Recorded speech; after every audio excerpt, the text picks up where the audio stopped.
வணக்கம்.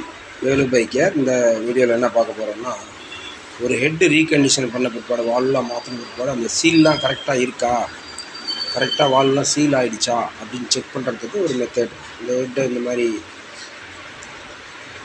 நிமித்தி வச்சுட்டு, இந்த சேம்பரில் ஸ்பார்க் ப்ளக் போட்டு டைட் பண்ணிவிட்டு, கெரோசின் லேசாக அந்த அந்த கம்பஷன் சேம்பர் ரம்பர் அளவு கெரோசின் இப்படி ரம்பர் அளவு ஊற்றிட்டிங்கன்னா ஒரு 5-10 நிமிஷம் இதில் வந்து கொஞ்சம் கூட குறையக்கூடாது. இந்த கெரோசின் வந்து ரொம்ப தின் லிக்விடு, அதனோட டென்சிட்டி 0.75 சம்திங் தான். தண்ணியை விட ரொம்ப டென்சிட்டி கம்மி. இது வந்து கொஞ்சம் லீக்கேஜ் இருந்தால் கூட கெரோசின் உள்ளே போந்து வெளியே போயிடும். இப்போ கெரோசின் ஊற்றி இந்த மாதிரி செக் பண்ணிட்டோன்னா ஒரு 10 நிமிஷத்துக்கு இது லீக்கேஜே இல்லை, அந்த லெவல் குறையவே இல்லை அப்படின்னா நீங்கள் வேலை செஞ்ச ஹெட்டு கரெக்டாக இருக்குன்னு அர்த்தம்.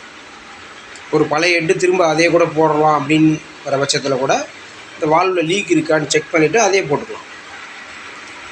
Okay, thank you.